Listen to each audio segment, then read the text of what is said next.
Bonjour. Alors, faut-il se méfier de son corps? C'est le sujet que nous traitons aujourd'hui. L'époque contemporaine, donc en élément d'introduction, voilà ce que je dirais. L'époque contemporaine semble être marquée par une confiance enfin posée dans le corps. Un corps libéré de tout carcan moral ou religieux. Les années qui ont suivi mai 68, avec leur injonction qui consiste à dire qu'il est interdit d'interdire, semble avoir redonné au corps toutes ses lettres de noblesse et peut-être même toute sa dignité. Pourtant, d'un autre côté, notre corps reste encore marqué par une dérangeante fragilité, sans doute consubstantielle. Il a ses limites, il peut tomber malade, il peut être difforme, il peut trahir mes pensées ou mes intentions, par exemple si je rougis. Il a ses failles et ultimement, il peut et même il doit mourir. Plein de raisons qui font que mon corps peut ne pas me convenir, ne pas être bienséant, ne pas être convenable, ni être le bienvenu. Alors, faut-il se méfier de son corps ? En premier élément de problématisation, dans ce temps d'introduction, je commencerai par remarquer que le fait d'être au monde ne peut pas se faire autrement que par le fait d'avoir un corps. C'est par mon corps que je suis au monde, et dans ce monde, c'est à des corps que j'ai affaire. Le corps des autres, mais le corps de toute chose, la table, la trousse, enfin voilà, tout le réel qui m'entoure. Et si une chose ne prend pas corps, comme on peut le dire, même si elles sont instables, ces choses, elles ne peuvent pas être données donc en dehors d'une corporéité, et ce n'est pas en dehors du corps que je puis appréhender ce qui est, que je puis le penser, que je puis le manipuler, et peut-être l'aimer ou le haïr. Je n'ai pas d'autre choix donc, ni d'autre désir que de me fier à ce corps, de me fier au corps en général et de me fier à mon corps. Pourtant, c'est mon deuxième élément de problématisation dans cette introduction, le corps n'est pas seulement caractérisé par la notion de consistance, de tout ce qui a corps devant moi ou de tout ce qui fait corps, de tout ce qui peut faire corps. Le corps est aussi marqué par la possibilité de la dissolution, la possibilité de la décomposition ou de la corruption. L'appréhension que nous avons de notre propre corps n'est pas étrangère à la perception que nous avons de cette faille qui réside dans le fait d'avoir corps ou d'avoir un corps.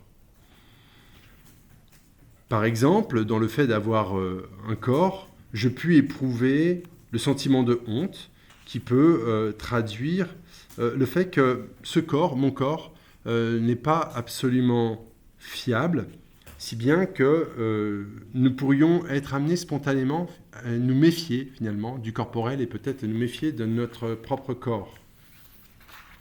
Alors, et c'est le troisième moment de problématisation ici, cette méfiance envers son propre corps serait le fait pas seulement d'une simple psychopathologie singulière, dans un français dit plus courant, ce ne serait pas seulement le fait de mon propre complexe, mais ça pourrait être quelque chose qui serait lié à une triple insuffisance universellement vécue.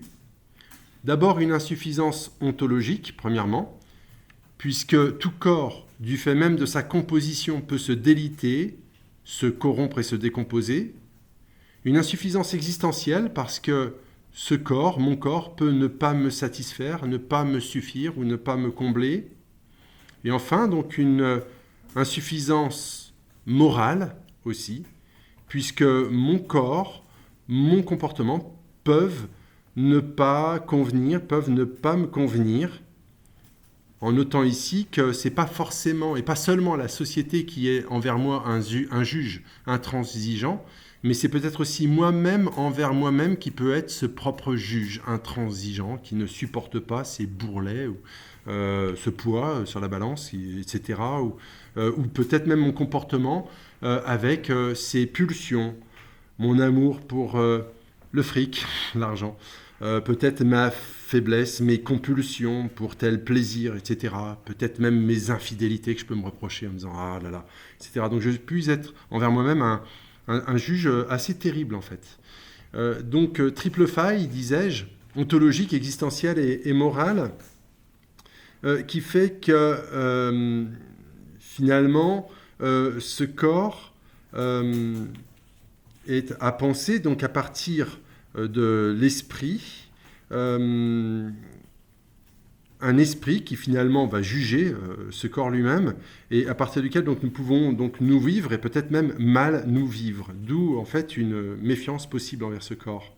Alors, pour rappeler donc le problème général, je me poserai la question suivante en me demandant si le corps et si notre corps serait ce de quoi il faudrait se méfier du fait d'une dissymétrie ontologique vécue, cette dissymétrie étant finalement cet esprit qui juge le corps donné, qui est le mien, ou bien à l'inverse, est-ce que notre corps serait le lieu d'une spontanéité, d'une innocence qu'il nous faudrait vivre ou retrouver en écartant tout sentiment indu et abusif de méfiance. Je commence ici donc avec un premier moment de réflexion que je nomme fiabilité et innocence du corps, ce qui constitue la thèse initiale. Je commencerai par dire que rien de ce qui est, et on l'a remarqué en introduction, dans le monde, donc ontologiquement, rien n'est en dehors d'un corps. Tout prend corps. Et j'aurais envie de commencer par remarquer le fait qu'il peut y avoir un danger, un piège, dans lequel la philosophie peut tomber, en particulier, mais peut-être toute pensée générale, qui serait de considérer finalement le corps, ou de se considérer peut-être d'abord comme esprit, ou de se croire esprit, indépendamment du corps. C'est ce que j'appellerais donc le piège du dualisme, qui poserait donc une distinction initiale, par exemple entre l'âme et le corps, qui finalement pourrait aboutir à une déconsidération du corps. Nietzsche a beaucoup écrit là-dessus, par exemple, sur ce piège de l'idéalisme, et qui consiste finalement à être dans une certaine forme de déni du réel, à partir donc de la création donc de valeurs, on pourrait dire, qui irait donc à l'encontre du corps et dans la dénégation finalement du corps. Par exemple, dans la généalogie de la morale, par exemple chez Nietzsche, dans la deuxième ou troisième dissertation, à vérifier, donc la critique de l'idéal ascétique, par exemple, donc de l'ascèse qui met l'esprit en premier et qui va être dans ce refus du corps. On peut être amené donc assez facilement en tant que être humain et a fortiori en tant que philosophe, à considérer cette âme indépendamment de notre corps, à partir donc d'une ontologie dualiste, peut-être discutable, une ontologie de la désincorporation, qui nierait le corps. C'est par exemple ce piège, pour partir ici de la référence que j'ai faite à Nietzsche tout à l'heure, ce piège dans lequel peut tomber le platonisme, qui va considérer non seulement notre vie, notre corps, mais finalement toute réalité, tout corps, à partir de l'idée, donc c'est l'idéalisme platonicien, c'est-à-dire à partir des formes, à partir de formes absolues, à partir de formes en soi, qui finalement pose ou pense le réel un peu par opposition à la matière, donc à partir donc des formes idéales que l'intelligence peut reconnaître, et piège donc du formalisme dans lequel tombe peut-être aussi Aristote qui pourtant s'est opposé à son maître Platon, parce que dans la métaphysique d'Aristote, au livre Alpha, il me semble de mémoire, chapitre 8 à 10, qu'il y a une critique de la théorie des formes chez Platon. Pour Aristote, toute réalité est toujours un composé de matière et de forme. Le terme grec de composé, c'est sunolon, S-U-N-O-L-O-N, donc en transcription du grec. Donc c'est un tout qui va ensemble, matière et forme. Donc ça veut dire qu'il n'y a pas de forme abstraite pour Aristote, et c'est là qu'il critique l'idéalisme platonicien.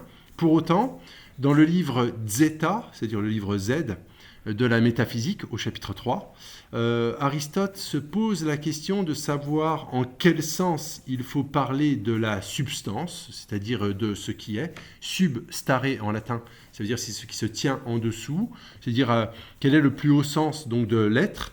Il évoque différents sens du mot substance en Zeta 3 de la métaphysique. Donc il y a la matière, le poikaimenon, il y a donc la personne individuelle, ce qu'Aristote appelle le todéti, c'est un peu technique, mais enfin donc l'individu en fait. Il y a donc le genre, et puis enfin il y a l'essence. Or, on comprend à la lecture d'Aristote que finalement, ce par quoi une chose est ce qu'elle est, c'est aussi par sa forme. Et on peut en y voir donc un peu un héritage du platonisme, c'est-à-dire sa forme, son essence. Si bien que, par exemple, la forme du couteau, c'est non seulement sa forme morphologique, mais c'est aussi son essence, c'est-à-dire le fait d'être coupant. Et donc c'est la forme pensée presque indépendamment de la matière qui va constituer donc l'essence de la chose. Ainsi, on peut penser donc la forme humaine, la forme du cheval, l'essence du cheval ou l'essence de toute chose. Donc Aristote n'évite pas, on pourrait dire, donc, de tomber dans le piège du formalisme, si on se pose d'un point de vue critique envers la pensée du stagirite, c'est-à-dire envers la pensée d'Aristote. Et c'est justement ce formalisme substantiel que Hobbes, c'est à lui que je voulais en venir, que Hobbes va critiquer par exemple dans le Léviathan.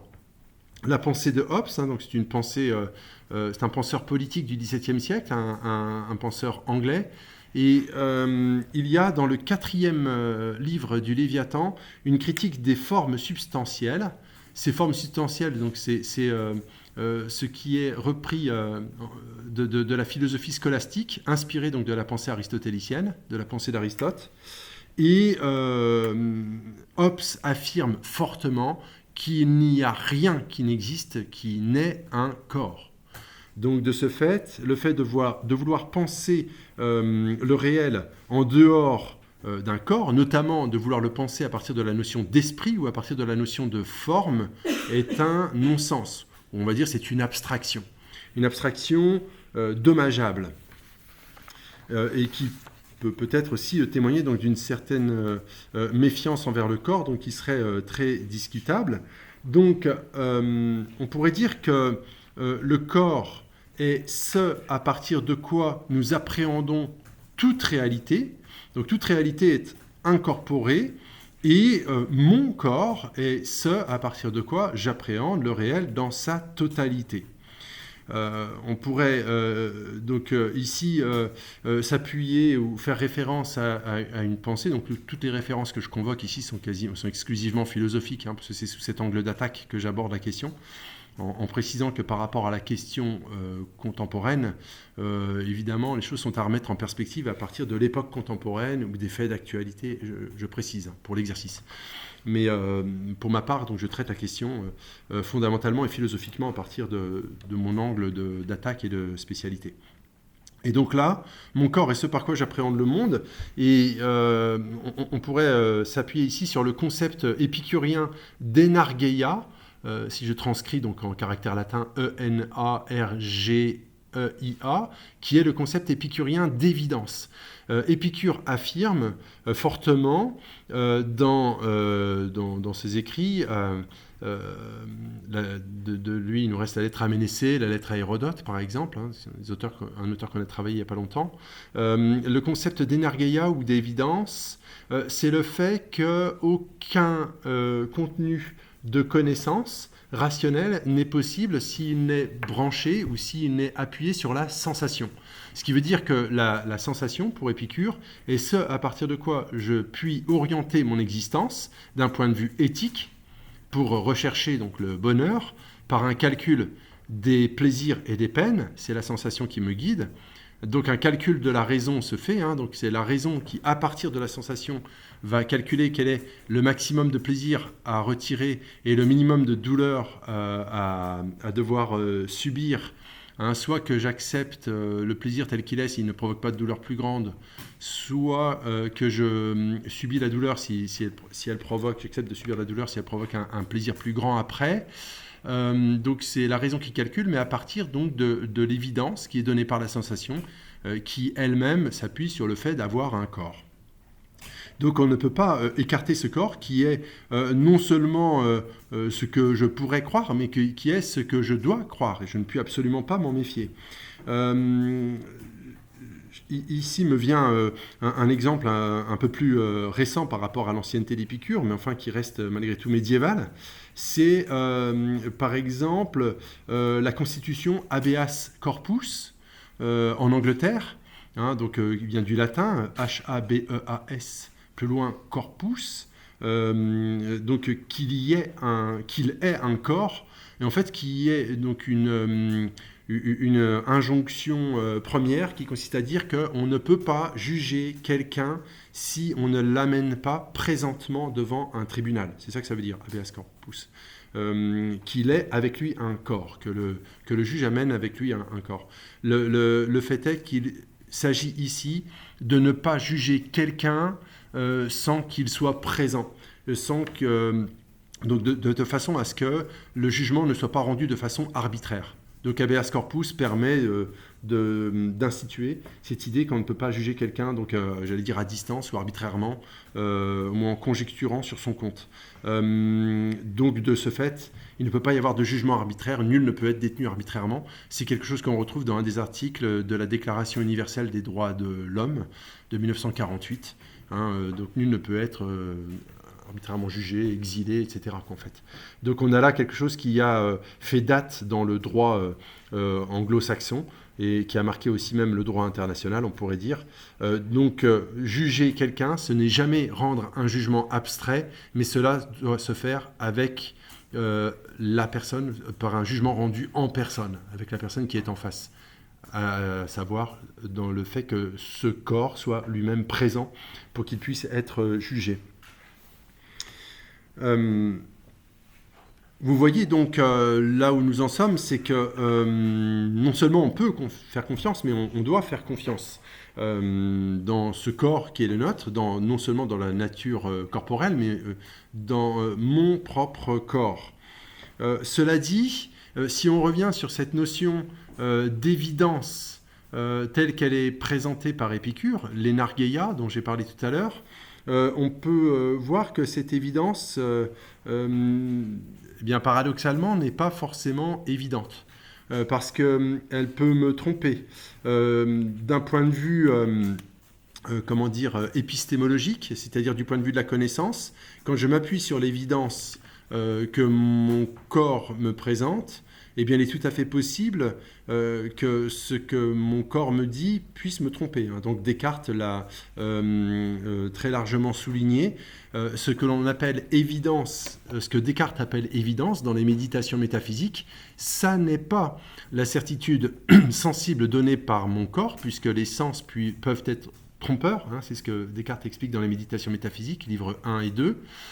De ce fait, la seule évidence véritable pour Descartes, c'est l'évidence intellectuelle, c'est-à-dire la pure compréhension par mon esprit de réalités purement intellectuelles. Par exemple, l'appréhension des vérités mathématiques. Cela dit, une certitude intellectuelle, pour revenir et reprendre la défense d'Épicure, n'est possible qu'à partir du moment où quelque chose m'est déjà donné, j'allais dire, corporellement, presque, on pourrait dire, en chair et en os.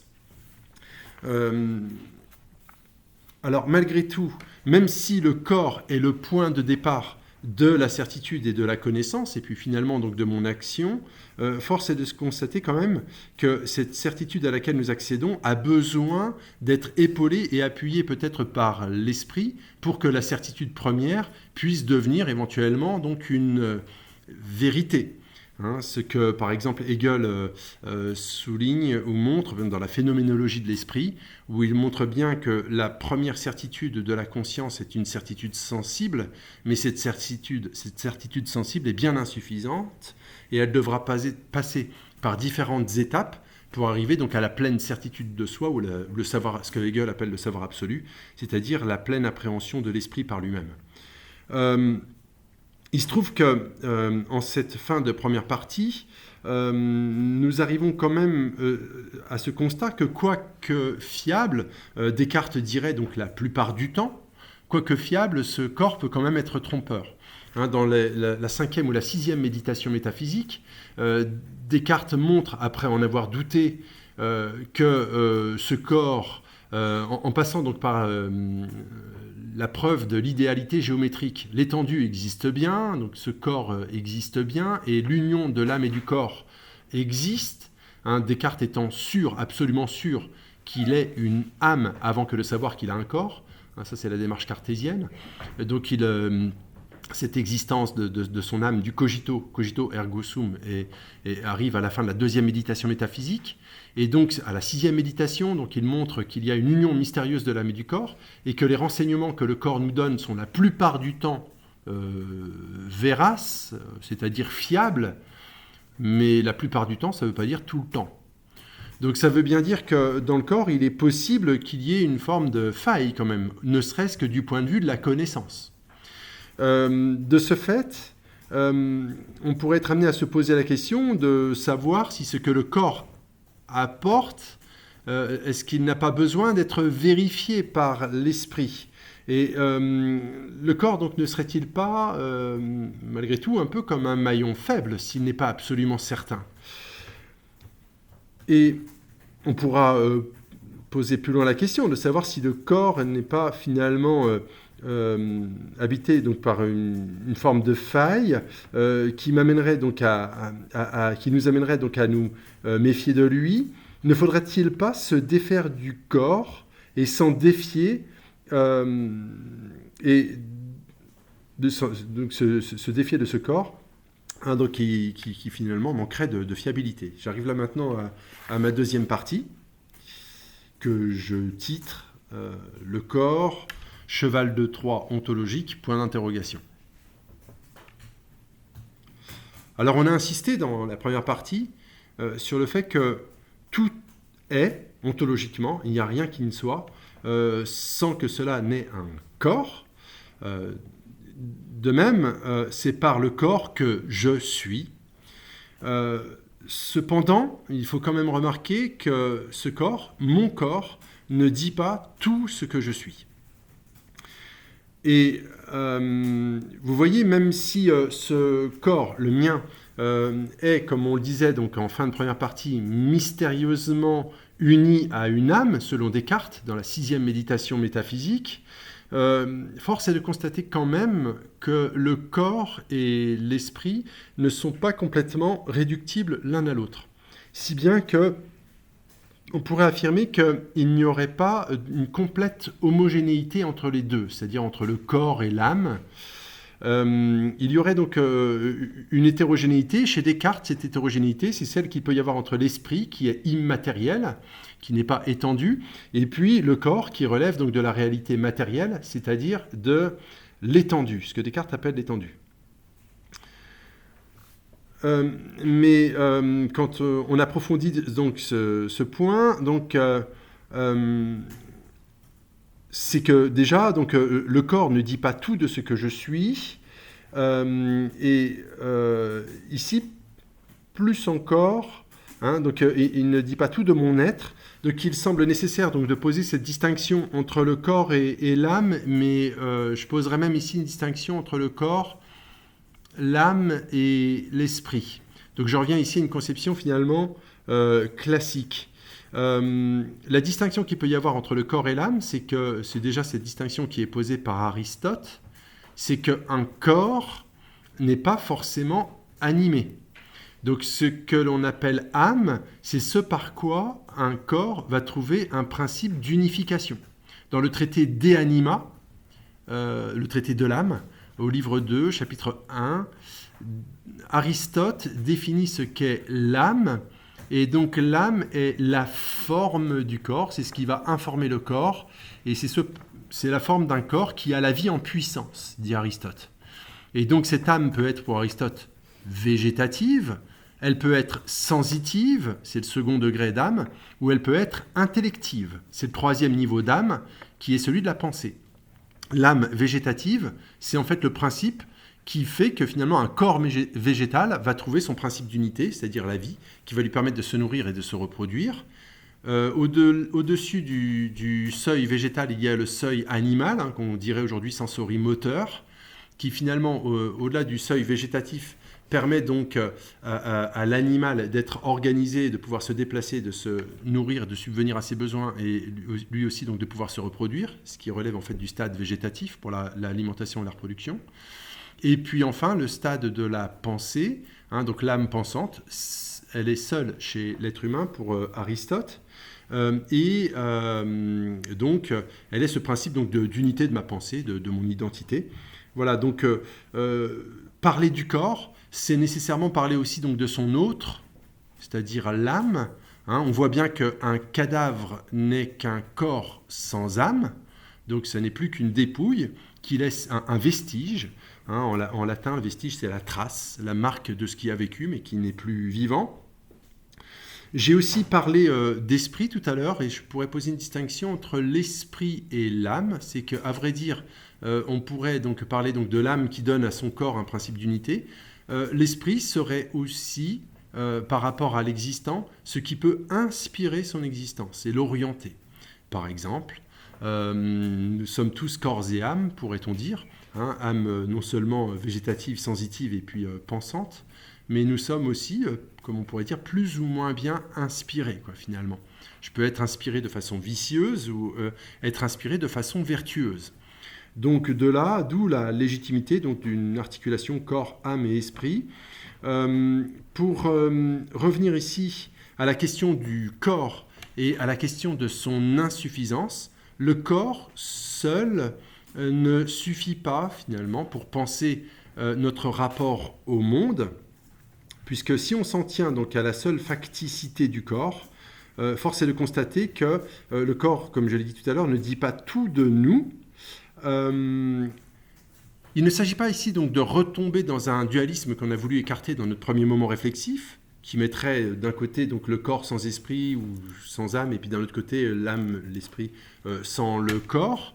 C'est que ce corps est bien le lieu de la manifestation de notre esprit, de notre identité et de ce que nous sommes, mais il ne dit pas tout de ce que nous sommes. C'est là que Sartre, par exemple, dans L'être et le néant, voit une insuffisance consubstantielle du corps, par exemple dans l'expérience que nous pouvons faire de la honte.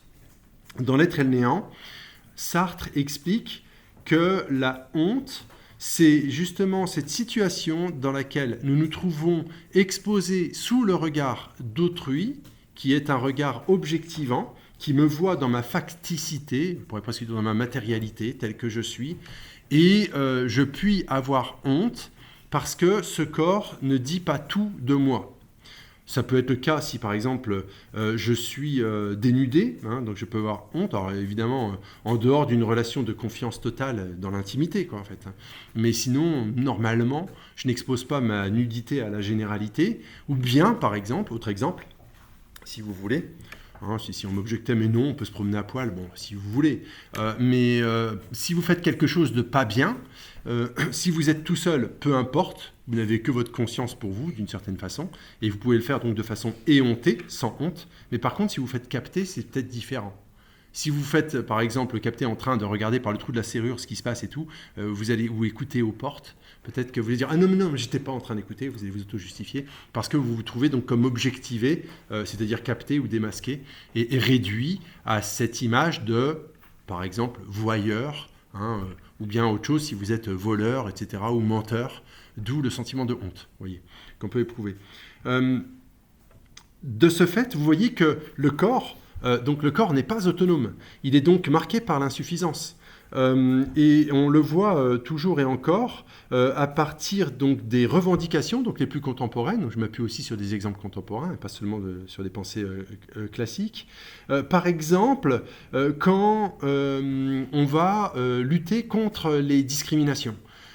Ça veut dire que, par exemple, une lutte contre les discriminations qui vont caricaturer la personne ou qui vont amener à la conspuer, à se moquer d'elle, par exemple, ou à la réduire. par exemple à cause de son corps ou à cause de son comportement. Je pense ici donc à la lutte contre la grossophobie, par exemple, ou bien la lutte contre l'homophobie, c'est-à-dire ici donc un comportement. Il y a quelque chose ici qui consiste à dire tu réduis la personne à un comportement que tu réprouves, par exemple, voilà, ou à ce qu'elle peut paraître dans son corps, etc. Et on va trouver ça ignoble ou innommable, et la lutte est bien légitime, en fait, que de réduire quelqu'un donc à sa caricature. Une caricature, c'est une charge, en fait. Et vous voyez que dans un caricaturiste, qu'est-ce qu'il va faire? Il va grossir les traits du corps. Il va faire un pif comme ça, des oreilles comme ça, etc. Et c'est d'autant plus blessant que la caricature n'est pas fausse. Elle va dire quelque chose de vrai. C'est bien parce que c'est reconnaissable que c'est rigolo. Sinon, on n'en rirait pas. On trouverait ça complètement débile, en fait. Vous voyez, on prendrait ça pour une moquerie gratuite, en fait.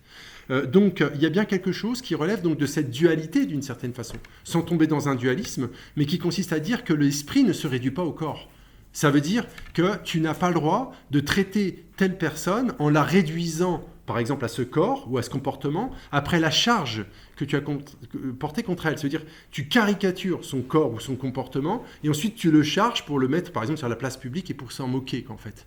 Et vous voyez ici que c'est bien, et j'allais dire à juste titre, parce qu'il y a une dualité ressentie entre le corps et l'esprit que l'on peut juger, à juste titre, donc un mauvais état d'esprit en disant tu n'as pas le droit de te comporter envers lui ou envers elle de cette façon-là parce que tu ne lui fais pas droit, tu l'injuries. Donc injure vient du injury en anglais, c'est blessé, et en latin ignoris, c'est un non-droit. Au nom de ce que dit Kant, par exemple, dans la deuxième section du fondement de la métaphysique des mœurs, une personne a une dignité, donc une personne n'est jamais réductible à l'ordre des choses, si vous voulez, donc tu ne peux jamais considérer l'autre comme un moyen ou comme une chose, tu dois toujours en même temps le considérer comme une fin en soi, donc ça pose bien, donc si vous voulez, donc cette dualité implicite, c'est que l'autre n'est pas seulement un corps, c'est aussi un esprit, c'est une personne, et qu'en tant que tel, tu lui dois le respect, que ça te plaise ou non, quel que soit son comportement, vous voyez. Un comportement peut être répréhensible, et donc c'est en tant que tel le comportement qui doit être jugé. Mais fondamentalement, la personne a toujours droit au respect, si vous voulez. Vous voyez ? Cela dit, même si on se bat pour le respect, même si on se bat contre les discriminations, quelles qu'elles puissent être, jamais on ne peut soustraire ce corps au regard d'autrui. Jamais on n'empêchera la réaction de gêne, peut-être la réaction de rejet que les gens peuvent avoir envers l'handicapé, réaction qui sera un peu curieuse, qui sera inquiète, réaction désapprobatrice, voire de dégoût envers l'autre et son corps, qui fait qu'il y a comme une espèce de réflexe qui va consister à étiqueter les gens. Et quand bien même voudrait-on éduquer le regard, il y a quelque chose qui peut être comme une espèce de réaction presque spontanée qu'on peut difficilement réprimer. Ce qui veut dire que, quoi qu'on fasse, mon corps peut toujours être suspect, peut toujours donc me trahir, donc avec donc des réactions, des gènes que l'on ne contrôle pas vraiment. Et est-ce qu'on peut lutter vraiment contre ça ? Et en creusant les choses, j'aurais tendance à dire que de vouloir lutter contre le rejet du corps, c'est comme vouloir défendre l'honneur du corps, mais c'est peut-être fondamentalement supposer que ce corps, que mon corps, que notre corps soit toujours en fait en défaut, ou qu'il puisse faire défaut. De ce fait, lutter pour le corps, c'est peut-être vouloir lutter contre ses failles et peut-être fondamentalement vouloir lutter contre lui, paradoxalement. Il n'est pas impossible que les choses se retournent, laissant entendre que nous ne voulons plus voir tel comportement ou penser telle chose. Et donc, il est possible que le fait de vouloir lutter pour le corps relève d'un état d'esprit qui inconsciemment se méfie du corps. Ici, je voudrais prendre comme exemple la méfiance que je qualifierais de transversale dans l'histoire des hommes, la méfiance qui a pu avoir lieu de toutes les, enfin de pas mal en tout cas, de spiritualité et de religion qui ont pu avoir lieu envers le corps.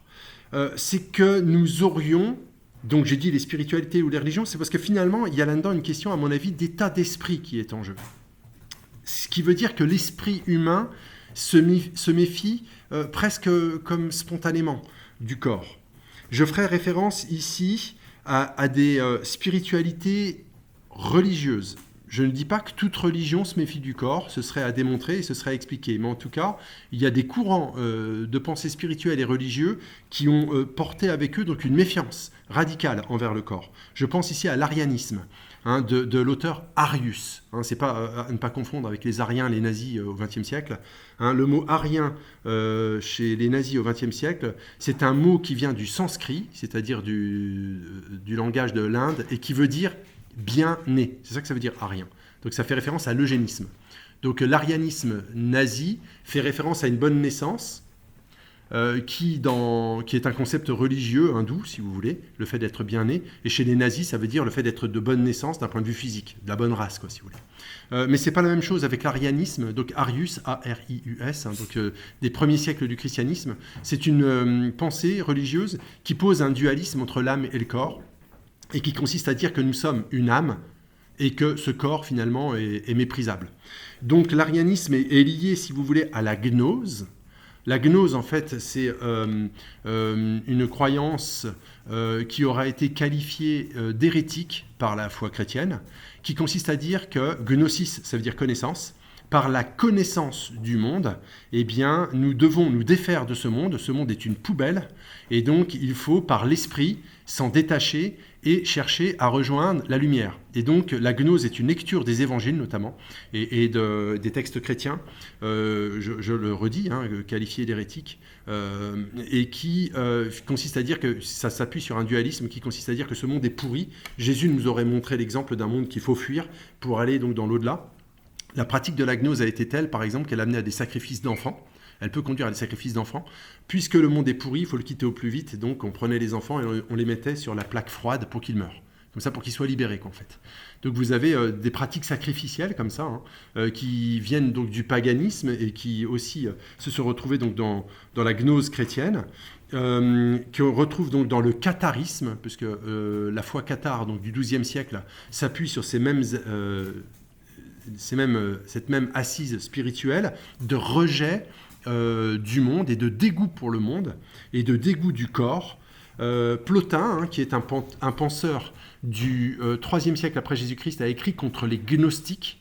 Pour lui, les gnostiques et les chrétiens, c'était la même chose, ce qui est une méconnaissance du christianisme, parce que le christianisme, la foi chrétienne ne se réduit pas à la gnose, mais Plotin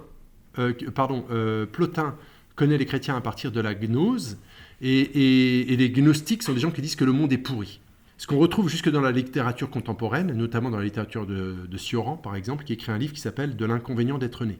Donc c'est pour ça que je parle de courant de pensée transversal, qui n'est pas seulement l'apanage donc, du religieux, mais qu'on retrouve donc, dans des courants religieux, si vous voulez, rigoristes, anti-corps, si je peux dire comme ça, luttant contre le fait d'avoir un corps ou dégoûté par le corps. Donc c'est le cas du catharisme, c'est le cas du jansénisme du XVIIe siècle aussi, et de toute forme de puritanisme religieux, qu'on retrouve par exemple dans le wahhabisme, donc dans l'islam, ou dans le salafisme, donc avec cette nécessité de devoir presque de nier le fait d'avoir un corps, qui implique aussi qu'une femme se couvre, donc avec une lecture complètement rigoriste et radicale qui voit finalement dans le féminin une espèce de symbolique du plaisir et du désir qu'on contrôle mal, et que le mal, avec un accent circonflexe, contrôle mal, pas bien.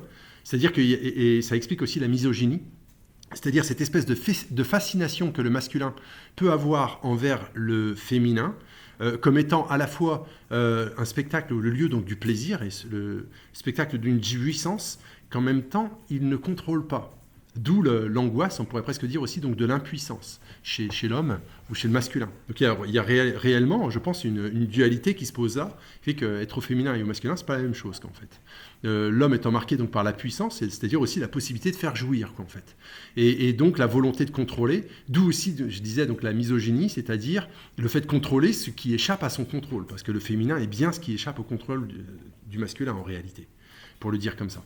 Donc jusque dans cette expérience, disais-je, de la jouissance ou de la pamoison, par exemple, qui est assez différente de la jouissance masculine, par exemple, limitée ou délimitée, par exemple, hein. Jusque dans la jouissance éprouvée, par exemple. Donc là, on retrouve un trait d'esprit qu'on retrouve aussi dans la philosophie, par exemple, stoïcienne, qui pose un dualisme âme-corps, jusque dans le rejet du corps, qualifié, par exemple, de honteux. L'expression partie honteuse, par exemple, pour désigner les parties génitales, est une expression stoïcienne. C'est pas terminé, parce que je dis que ça traverse les temps. Cette histoire de méfiance envers le corps, pour terminer en fait ma deuxième partie ici, on la retrouve jusque dans l'idéologie ultra-contemporaine du transhumanisme. C'est-à-dire dans cette espèce d'idéalisation de la science qui, à partir donc, des travaux de recherche des NBIC, hein, c'est-à-dire des nanotechnologies, biotechnologies, informatique et cognitique, hein, qui sont donc les recherches donc les plus contemporaines qui s'effectuent par exemple dans la Silicon Valley aux États-Unis, où il y a ce rêve et ce désir de faire en sorte que ce corps, enfin, ne soit plus fragile, ne soit plus faillible. Enfin, nous allons pouvoir devenir éternels. Alors, on croit vraiment à n'importe quelle ineptie, pardonnez-moi. Mais que de vouloir être éternel, je ne sais pas, l'éternité, c'est la pérennité, ça veut dire qu'en gros, vous n'êtes ni plus ni moins, nous ne serions plus qu'une machine remplaçable indéfiniment, un peu comme une 2 chevaux, en fait. Vous voyez, la 2 chevaux, elles sont un peu rouillées, les 2 chevaux des années 60, mais si vous êtes collectionneur de bagnoles, de voitures, eh bien, vous pouvez finalement pérenniser, hein, comme font les collectionneurs, refaire complètement le modèle de la... Je sais pas, la C2 de Citroën de 1930, par exemple, vous pouvez la refaire indéfiniment. Alors, eh bien, les scientifiques ont la naïveté de penser, certains scientifiques, évidemment pas tous, donc les plus idéologues en tout cas, ont la naïveté de penser que ce corps peut être réparable à l'infini, comme s'il s'agissait donc d'une mécanique remplaçable à l'infini, ce qui supposerait que nous puissions nous affranchir de l'ordre de la physique, qui est marqué par la nécessaire temporalité. Ce n'est pas moi qui le dis, c'est le second principe de la thermodynamique qui dit que la physique est marquée par la flèche du temps, par l'entropie et par la dégénérescence. Et il faudrait pouvoir ne plus être physique pour pouvoir être éternel. Donc ça veut dire qu'il faudrait être, enfin conçu à partir de notre intelligence, il faudrait être purement mathématique. Puisque vous savez que dans les mathématiques, il n'y a pas de temporalité. Les mathématiques ne sont pas marquées par la temporalité. Donc les mathématiques ne sont pas marquées par la dégénérescence. Donc, si nous voulions que notre corps fût éternel, il faudrait qu'il soit purement mathématique, c'est une espèce de pure mécanique, ce qui est une espèce de rêve, d'une idéalisation qui pense finalement la réalité physique à partir d'une idéalité mathématique. On est en pleine abstraction, au moins, je ne sais pas, platonicienne, enfin, en tout cas, sinon dans un rêve ou en plein délire, en fait. Pour ce qui est donc du transhumanisme, en tout cas, qui consisterait à penser, alors attention, je dissocierais le transhumanisme de ce que j'appellerais une médecine légitime qui permet ou qui essaye de réparer, j'entends par exemple la chirurgie ou même les moyens de technologie, pourquoi pas l'exosquelette si vous voulez, qui permettrait donc à partir du croisement donc de messages électriques, etc., donc de point de vue donc de la constitution matérielle du corps, de réparer ce corps et peut-être de réparer, mais pourquoi pas un tétraplégique. Donc il peut y avoir d'immenses perspectives qui peuvent être fabuleuses et fascinantes. N'empêche que avec la matière, vous n'aurez jamais rien d'autre que de la matière et de sa nécessaire, dégénérescence et possible décomposition qui la marque ontologiquement, et que vous ne pourrez jamais atteindre, si ce n'est donc là, en esprit. Alors là, on rentre dans la métaphysique ou dans la religion, qui serait quelque chose qui serait de l'ordre donc de l'éternité. Tout ça pour dire qu'à partir donc de l'idéal transhumain, il y a bien quelque chose qui relève donc d'une méfiance fondamentale envers ce corps et envers notre corps, envers lequel nous pouvons avoir de la haine, comme à l'époque de la gnose comme ce que peut manifester le misogyne ou je ne sais quelle conviction finalement profondément dualiste et finalement appuyée métaphysiquement sur un refus de la corporéité et de mon propre corps de chair. Alors, à la fin de cette deuxième partie, je me pose la question de savoir s'il serait possible de penser à partir du corps quelque chose comme une confiance. Est-ce que c'est encore possible ? Alors, mon troisième moment de réflexion, je l'appelle l'apprentissage de la confiance à partir donc de perspectives existentielles. D'après ce qu'on a posé comme élément réflexif jusqu'ici, eh bien, on dira que penser le corps, c'est forcément le penser comme étant essentiellement faillible. C'est quelque chose d'irrémissible. C'est quelque chose que vous ne pouvez pas, que vous ne pourrez pas, que vous ne pourrez jamais écarter. Malgré les rêves transhumains qu'on a pu écarter, soit dit en passant, rêves transhumains qui supposent très certainement une espèce, de discrimination sociologique qui consiste à dire que certains auront droit à la possibilité de la réparation à l'infini et que d'autres, les secondes classes ou troisième classes de l'humanité, n'y auront certainement pas droit, en fait. C'est soit dit en passant. Donc, il y a ici une façon de penser l'humain exclusivement à partir de sa dimension matérielle et pérenne qui est tout à fait discutable et dubitable, notamment en termes d'humanité. Ne sommes-nous qu'un corps ? Ne sommes-nous qu'une matière ? Et un corps, en fait, qu'il faudrait rendre infaillible. Mais c'est quoi ? On est Robocop, là, en fait. Et on peut se demander et s'interroger sur l'humanité de Robocop ou de Terminator. Voilà. Donc, je disais que penser ce corps, notre corps, c'est le penser comme étant faillible. Et cette faille, comme on l'a vu, n'est pas seulement physique, du fait de notre limitation, rien que de notre limitation physique. Un corps, ça c'est Canguilhem qui disait ça, donc du point de vue de la médecine, la norme du vivant et du corps vivant, la norme peut être énorme, enfin en tout cas elle ne peut pas croître indéfiniment en fait. Donc c'est une des différences entre le vivant et le non-vivant. Le non-vivant est caractérisé par l'accumulation quantitative indéfinie, si on veut, de la craie, de l'eau, enfin je sais pas, d'une roche. Alors que le vivant ne peut pas croître indéfiniment, un corps vivant. Bref, ce corps est marqué par sa limite non seulement physique, mais il est aussi marqué par une faille que je qualifierais de métaphysique et de charnelle. C'est le concept de chair que je veux convoquer ici pour penser notre corps.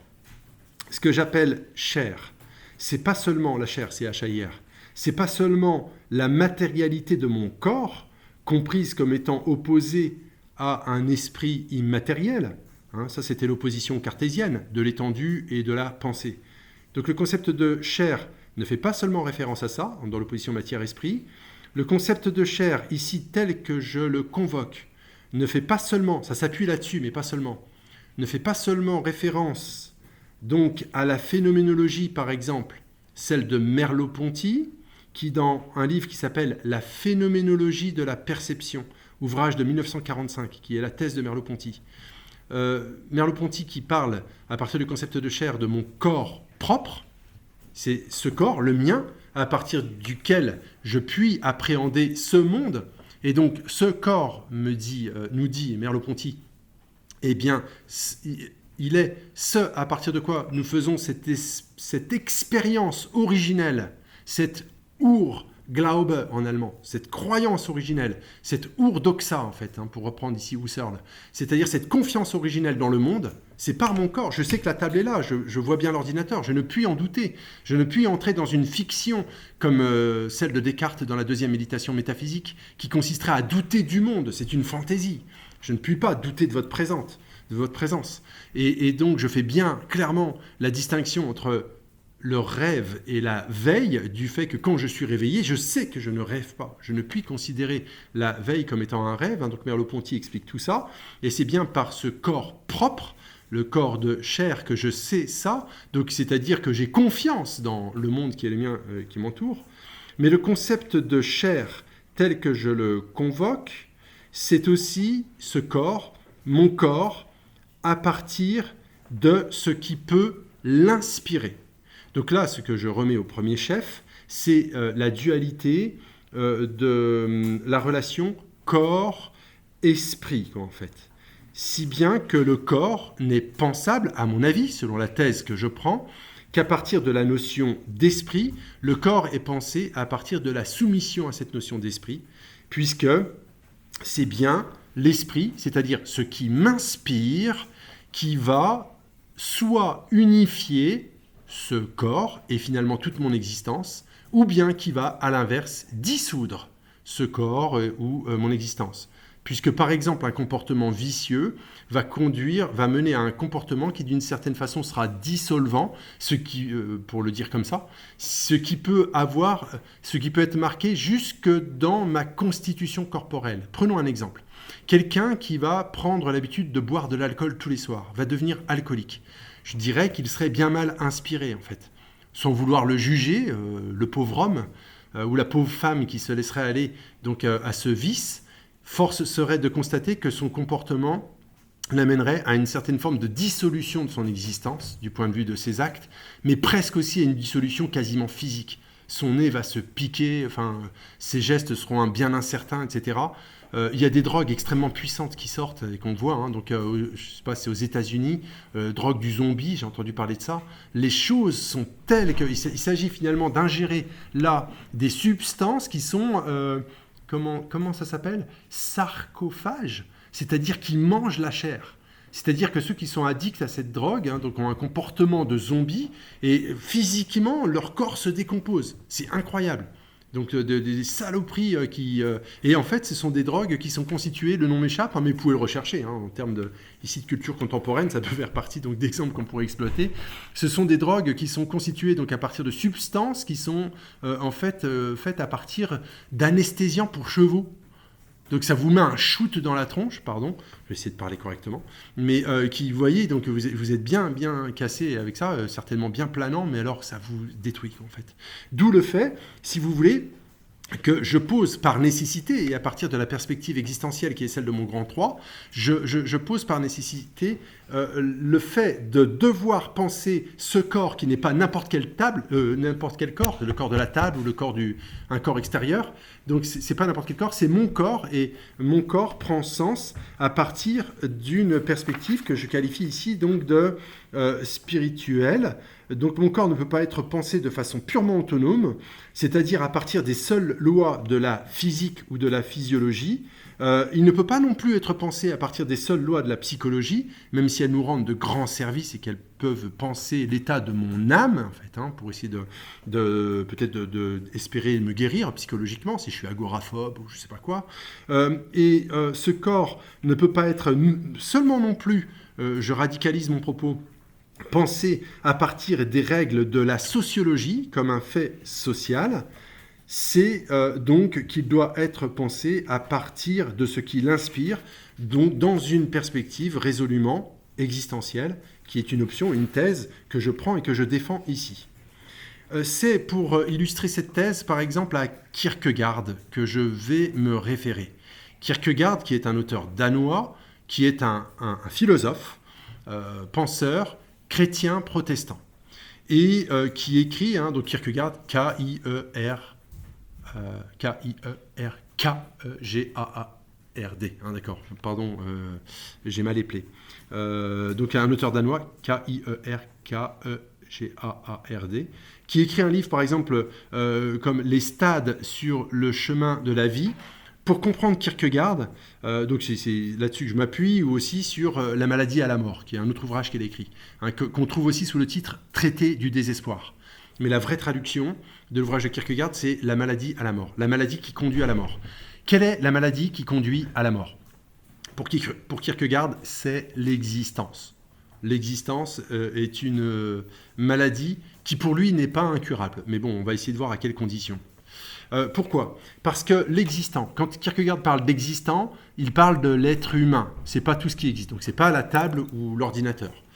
Celui qui existe, c'est celui qui a à être, c'est-à-dire qui a, d'une certaine façon, à sortir de lui-même pour finalement se trouver lui-même, si je résume comme ça. Ex sistere, on pourrait le dire comme ça. Et pour Kierkegaard, l'existant ne peut se comprendre qu'à partir de ce qu'il appelle, on pourrait mettre des guillemets, la force qui nous a posé dans l'être. Et cette force qui nous a posé dans l'être, c'est Dieu, pour Kierkegaard. Donc toute la philosophie kierkegaardienne se comprend à partir de l'horizon théologique et métaphysique qui permet de comprendre l'existence humaine. Sans cela, on ne comprend pas l'existence, pour Kierkegaard. Et de ce fait, quel est le but de notre existence ? Quel est l'horizon de notre existence ? Eh bien, c'est de faire la synthèse spirituelle entre le fini et l'infini. Le fini, c'est quoi ? C'est le corporel. L'infini, c'est quoi ? C'est l'esprit. Nous sommes des êtres d'esprit. Et nous sommes marqués par un hiatus. C'est que nous ne nous réduisons pas à notre corps. Nous ne sommes plus des animaux. Nous ne sommes pas animaux. Si nous l'étions, si nous étions animal, nous n'aurions aucun problème existentiel. On serait comme des chats, des chiens, des vaches, enfin voilà. Nous n'aurions pas cette faille existentielle. Donc la faille existentielle, c'est quoi ? C'est la dissymétrie entre le corps et l'esprit. Comment s'effectue cette synthèse entre le corps et l'esprit ou entre le fini et l'infini ? Pour Kierkegaard, il y a 3 étapes de synthèse potentielle. 2 étapes qui sont insuffisantes et une 3e qui réussit. La première étape pour Kierkegaard, c'est ce qu'il appelle le stade esthétique. C'est le fait de vouloir, donc ça c'est dans le stade sur le chemin de l'existence. Le stade esthétique, c'est le fait de vouloir faire la synthèse entre le fini et l'infini dans ce monde à partir de ce corps. Le stade esthétique, c'est le stade du jouisseur. C'est Don Juan, c'est le séducteur.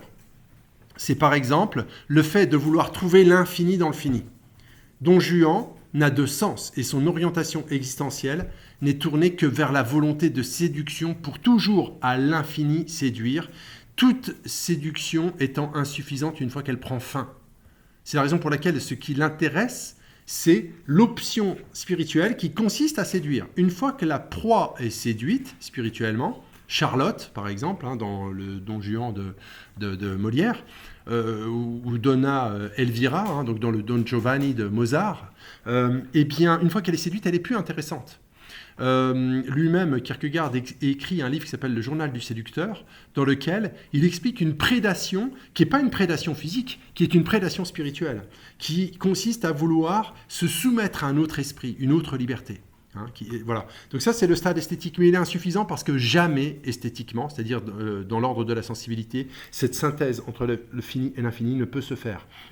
Donc Don Juan, sans le savoir, nous dit Kierkegaard, est quelqu'un qui désespère, c'est-à-dire qui attend ce qu'il ne peut pas attendre. Donc le stade supérieur pour Kierkegaard, c'est ce qu'il appelle le stade éthique. Le stade éthique, c'est celui de la loi. La loi, la soumission à la loi, par exemple la loi morale chez Kant ou la loi générale, par exemple.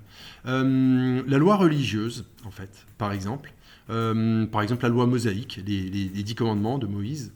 Mais il y a une insuffisance, puisque cette synthèse du fini et de l'infini, donc dans la soumission à l'infini de Dieu ou de la loi, eh bien, n'est pas encore une véritable synthèse, puisque le fini voit son insuffisance ou son indignité par rapport à l'infini. Donc le stade de la loi est encore insuffisant. Donc le stade véritable où la synthèse parfaite pourra se faire entre le fini et l'infini, où l'infini sera accueilli dans le fini et où le fini sera exaucé et élevé à l'infini, c'est le stade religieux. Et le stade religieux, pour Kierkegaard, c'est celui de la foi et de la foi chrétienne. Pourquoi ? Parce que le Christ, pour Kierkegaard, est celui qui a fait la synthèse parfaite entre le fini et l'infini, puisqu'il est Dieu infini qui est devenu fini et qui est mort pour nous. Donc à partir de là, c'est par le Christ que peut se faire cette synthèse, et donc par la figure christique, tout homme est appelé lui aussi à faire cette synthèse, en étant lui-même, en se reconnaissant lui-même, fils et fille de Dieu. Donc tout homme est appelé, pour Kierkegaard, à être adoubé, c'est une expression en fait du vocabulaire chevaleresque, c'est-à-dire à être devant Dieu, c'est une expression qu'il reprend à Luther, coram Deo, devant Dieu. Donc l'existence devant Dieu, c'est l'existence qui humblement voit sa finitude devant Dieu et qui, de par cette humilité, se trouve exaucé, c'est-à-dire adoubé et rehaussé. Exaucé, ça veut dire relevé finalement, au stade de fils et de filles de Dieu, de fils ou de filles adoptives. Ça, c'est par exemple dans les lettres de Saint Paul au chapitre 8, dans les lettres aux Romains de Saint Paul. Donc l'esprit donc, du croyant qui lui permet de dire et de s'exprimer, de dire Abba Père, par exemple. Donc on voit ici que ce corps, mon corps, du point de vue de la perspective de la philosophie et de la théologie chrétienne, mon corps de chair est un endroit en crise, c'est-à-dire qui est à la croisée des chemins. C'est la raison pour laquelle dans la théologie chrétienne, vous trouvez à la fois dans le concept de chair quelque chose qui est de l'ordre de la désapprobation. La chair, donc le caractère charnel, l'acte charnel, si vous voulez, une chose comme ça. La chair est un synonyme de péché, chez saint Paul notamment, puisque c'est dans la chair que l'on trouve toutes les mauvaises impulsions, les mauvais désirs, les péchés, etc., la concupiscence, etc. Donc les péchés capitaux sont des péchés de tête, capitaux ça veut dire de tête, qui entraînent vers des péchés plus graves. C'est l'avarice, la gourmandise, la luxure, la colère, etc. Tout ça vient de la chair, mais en même temps, c'est une réalité de cette théologie et de cette pensée chrétienne. La chair est ce à partir de quoi peut être restaurée et rétablie la relation avec Dieu. Ça n'est pas en dehors du corps, c'est dans ce corps. Et donc dans la foi chrétienne, vous avez donc une sotériologie, c'est-à-dire une conception du salut qui passe nécessairement par ce corps de chair. Donc la foi chrétienne n'est pas, c'est à partir de la compréhension de la foi chrétienne, ça n'est pas un spiritualisme, c'est-à-dire un spiritualisme éthéré ou un dualisme qui met l'esprit d'un côté et le corps de l'autre. C'est plutôt donc une conception du salut qui passe par ce corps qui est considéré comme étant le temple de l'Esprit Saint. Là aussi, ça c'est dans les écrits de saint Paul. Donc, c'est bien le corps humain et notre corps qui est investi d'une dignité infinie, en fait, qui est marqué par le péché. Alors, qu'est-ce que c'est que le péché ? Le péché, c'est la rupture de la relation avec le Créateur. C'est ça que ça veut dire péché. Donc, c'est le récit en Genèse chapitre 3 d'Adam et Ève qui se coupent du Créateur. Et donc, le salut, c'est quoi ? C'est la restauration de cette relation et elle se fait par le corps de chair.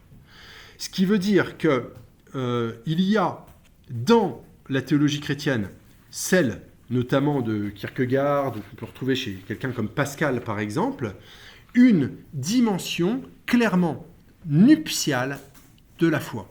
Nuptiale, ça veut dire conjugale, ça veut dire Dieu veut se marier avec l'humanité. Et non seulement il veut se marier, mais il veut consommer le mariage.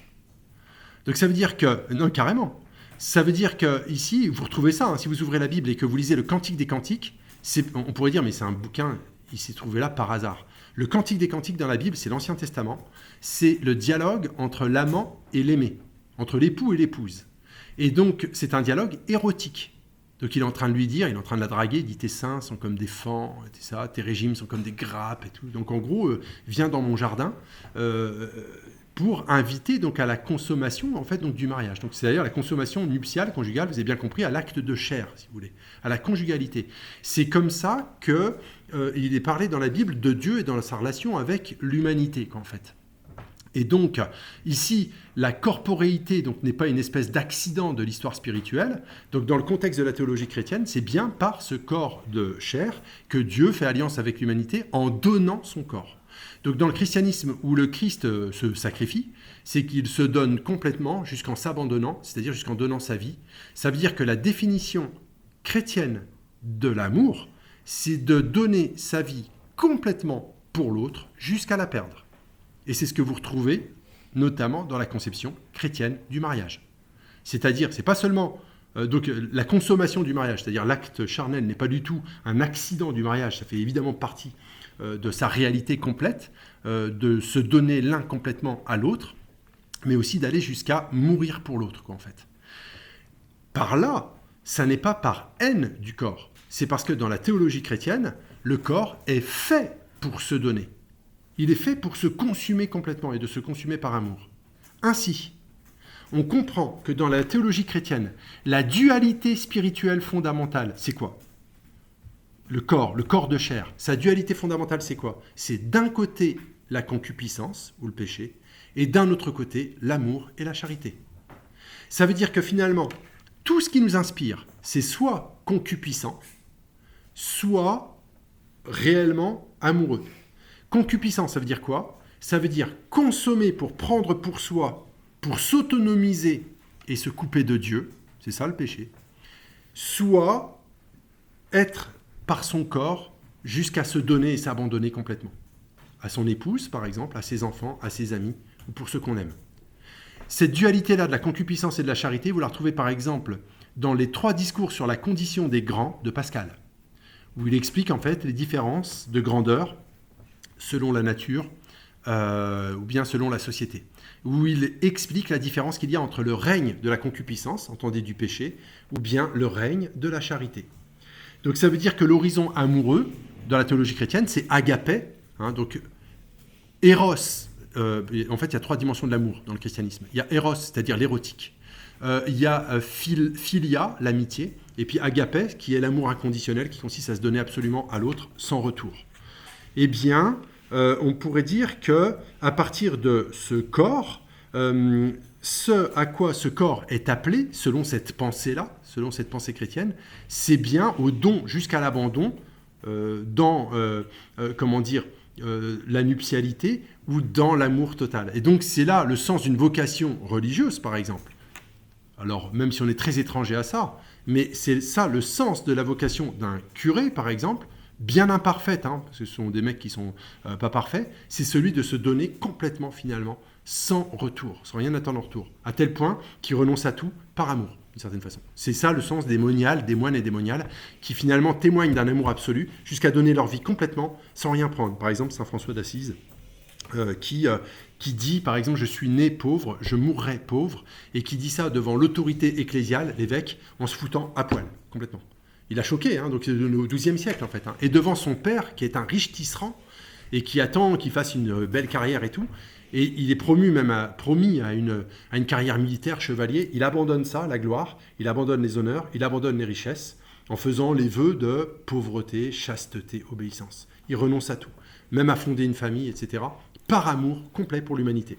Voilà le sens, finalement. Et c'est pas par déni du corps et par mépris du corps, mais c'est au contraire par accomplissement, selon cette pensée-là, de ce pourquoi le corps et le corps de chair est fait. À partir de là, le corps est ce par quoi, donc dans ce type de pensée, se joue la possibilité d'un élancement, d'une prise de risque, au-delà de toute certitude, même rationnelle, pour se donner et s'abandonner dans un élan sponsal. Sponsal, ça veut dire d'époux, pour épouser finalement. Sponsal envers le réel. Élan sponsal qu'on retrouve dans une pensée comme celle de Merleau-Ponty quand il parle de l'art. C'est assez intéressant, parce que cette lecture que je suis en train de faire, cette lecture existentielle, on peut la retrouver dans une dimension, par exemple, dans la dimension artistique. Merleau-Ponty écrit dans L'œil et l'esprit que c'est en donnant son corps au monde que l'artiste transforme le monde en peinture. C'est comme des épousailles entre l'artiste et le monde. C'est très intéressant. C'est presque un acte sacerdotal par lequel donc l'artiste se sacrifie. Donc il est comme traversé. L'artiste qui véritablement écrit, si c'est un écrivain, compose, si c'est un musicien, ou peint, si c'est un peintre. Il ne le fait pas pour rigoler. Il ne le fait pas seulement comme un gagne-pain. Alors évidemment, quand Zola écrit, par exemple, il est payé à la ligne, et donc c'est aussi un gagne-pain. Mais quand il le fait, c'est parce qu'il répond à une nécessité intérieure, qui pourrait être comparable à des épousailles, comme quand on ferait quelque chose pour quelqu'un par amour, en fait. Presque comme par amour du monde, qu'il se donne jusqu'à l'abandon, en fait. Peut-être parfois jusqu'à la folie, si on pense à Camille Claudel, si vous voulez. Vous voyez, donc il peut vraiment le payer de son corps, en fait. Comme quand on est amoureux et qu'on peut péter un câble, si vous voulez. Vous voyez, ici, en donnant son corps au monde, il transforme le monde en peinture, c'est-à-dire qu'il le transfigure. Qu'est-ce que c'est si ce n'est un acte de l'esprit, et d'un acte de l'esprit qui ne se fait pas sans le corps, et sans prendre corps dans l'œuvre qui va être produite, si vous voulez. Par exemple, Guernica de Picasso, qui réagit en étant bouleversé très certainement par ce bombardement sur Guernica en Espagne. Et quand les nazis lui auraient demandé « c'est vous qui avez fait ça ?» il répond « non, c'est vous ». Mais c'est bien ici ce dialogue et cette interrogation de Picasso avec la guerre qui peut lui frapper en plein visage ou en plein corps, qu'il produit, qu'il conçoit de façon féconde finalement cette œuvre. Donc une œuvre magistrale, picturale de 8 mètres sur je ne sais pas combien, qui est exposée au Prado à Madrid, je crois. Vous voyez donc élan par lequel nous nous élançons à partir donc, de ce corps, corps de chair donc, qui est un lieu critique, et ce lieu critique est celui donc soit peut-être donc d'une confiance de façade qui voudrait congédier l'angoisse et l'insécurité, mais qui ne peut jamais donc l'écarter, ou bien à l'inverse, élan d'une confiance absolue qui mettra sa confiance et sa foi dans celui qui nous a posé dans l'être, selon Kierkegaard, et qui, du fait de cette confiance folle, qui se risque et risque de se perdre, s'ouvre à la possibilité d'être unifié et de se retrouver. C'est l'exemple que prend, je termine là-dessus, mon grand 3, avant d'arriver à ma conclusion, c'est l'exemple que prend Kierkegaard quand il commente la posture d'Abraham dans Crainte et Tremblement, où il explique la différence entre Abraham et Agamemnon. Agamemnon, quand il sacrifie Iphigénie, sa fille, dans la mythologie grecque, est en train de se justifier, c'est parce qu'il est encore au stade éthique de la loi où il justifie ce qu'il fait, qu'il a raison de le faire et qu'il devait sacrifier Iphigénie, etc., pour satisfaire à la colère des dieux. Alors que Abraham, quand Dieu lui demande de sacrifier Isaac, il est mutique, il est silencieux. Parce que l'individu qui se retrouve face à Dieu, face à un choix crucial et fondamental et de confiance absolue, ne peut que se taire, nous dit Kierkegaard. Abraham va se taire, va prendre Isaac, il va le sacrifier, c'est-à-dire la promesse de sa descendance est là entre ses mains et il comprend que Dieu veut qu'il le sacrifie. Le texte biblique, je crois que c'est en Genèse chapitre 13, mais à vérifier la référence. Au moment où il veut le sacrifier, l'ange du Seigneur retient sa main et lui dit « Non, Abraham, c'est pas ce que je te demande, mais ta confiance a été absolue, si bien qu'il sera béni et sa progéniture sera immense, etc., etc. » Et on peut comprendre théologiquement par là que Dieu lui fait comprendre que celui qui donnera son fils, c'est pas Abraham, c'est Dieu lui-même qui donnera le Christ plus tard. Et la lecture théologique que les théologiens font de ce passage, c'est de dire aussi que cet acte d'Abraham qui va sacrifier Isaac met un terme, c'est par exemple la lecture que fait René Girard au niveau de la compréhension de la science de la religion. Pour lui, c'est un épisode qui met un terme au sacrifice d'enfants qu'on retrouvait donc dans les religions païennes. À partir donc de la religion juive, le sacrifice de personnes, les holocaustes, comme on disait, sera terminé. En fait, Dieu ne veut plus ça. En fait, ça c'est dans la foi hébraïque. Eh bien, pour être face à un tel choix où Abraham comprend dans une confiance absolue que ce qu'il a de plus cher, Dieu lui demande de le sacrifier et il va le faire par obéissance. Et donc Dieu le bénira et lui empêchera donc de faire ça. Eh bien, ce tel acte de confiance ne peut se faire que dans une dimension purement singulière où je fais, nous dira Kierkegaard, dans le stade religieux, quelque chose que personne d'autre ne peut faire à ma place. Et donc là, cette prise de risque-là, dans la foi et dans la confiance, n'est pas quelque chose, n'est pas un acte général, celui de l'obéissance à la loi morale, ou celui de l'obéissance à une loi générale, c'est le mystère de la dimension singulière de la personne qui réalise sa propre voie devant Dieu, dit Kierkegaard, et que personne d'autre ne peut faire à la place. Ça me fait penser par exemple à cette référence chez Tolkien dans Le Seigneur des Anneaux, quand Fredon, le porteur de l'anneau, doit suivre un chemin que personne ne peut suivre à sa place. C'est d'une certaine façon l'élu. C'est très intéressant parce que ce qui fait son élection, c'est sa petitesse. Si vous connaissez cette œuvre-là, dans la communauté de l'anneau, c'est le plus petit qui va prendre cette responsabilité de la charge la plus lourde. Et à un moment, son congénère, qui s'appelle le Hobbit, le copain de Fredon, ça vous dit quelque chose ? J'oublie son nom, en fait, Sam Gamgee, en fait, dans Le Seigneur des Anneaux. Il veut prendre l'anneau à sa place, en fait. Et c'est pas possible, il ne peut pas, en fait, ça ne peut pas se faire. Et il doit traverser lui-même les contrées du Mordor pour aller jeter l'anneau dans la montagne du destin, pour mettre fin au mal, si vous voulez, donc au règne de Sauron, en fait. Eh bien, il y a quelque chose un petit peu, si vous voulez, de kierkegaardien, ou finalement qui relève de ce que Kierkegaard appelle le stade religieux, qui fait que le chemin que quelqu'un doit prendre dans le stade religieux, eh bien ce chemin, personne d'autre ne peut le prendre à ma place, puisque ultimement, les choix les plus fondamentaux de mon existence, les plus critiques, Ce sont des choix que personne d'autre ne peut faire à ma place. Et ultimement, c'est moi qui dois mourir tout seul. Personne ne peut mourir à ma place. Donc ma liberté, c'est moi seul qui dois l'assumer pour Kierkegaard devant Dieu, en fait. Et tout ça, ce terrain du combat, c'est dans ce corps de chair, en fait. Voilà. J'en arrive à ma conclusion. Spontanément, nous savons que notre corps n'est pas absolument fiable. Il y a là non seulement de quoi douter de tout savoir humain, mais aussi peut-être de toute confiance humaine que nous pourrions donner, ou nous donner les uns aux autres. Humainement, rien n'est fiable. Paradoxalement, jamais époque n'a peut-être été aussi fièrement et orgueilleusement affirmée dans la confiance qu'elle met dans le corps. Et pourtant, paradoxalement encore, jamais époque n'a peut-être été aussi marquée par l'angoisse que la nôtre. Par là, on peut voir la consommation d'anxiolytiques dont nous sommes, entre autres, parmi les champions du monde. Il y a des libérations qui ne sont qu'apparentes et des maîtrises qui cachent assez mal un désir de sécurité, qui recouvre une angoisse mal contrôlée et une faillibilité que nous voudrions pouvoir conjurer, mais que nous ne pouvons pas conjurer en réalité. Notre corps n'est pas fiable. Et c'est justement la raison qui fait qu'à partir de lui, une confiance peut être absolue, peut se jouer, une prise de risque.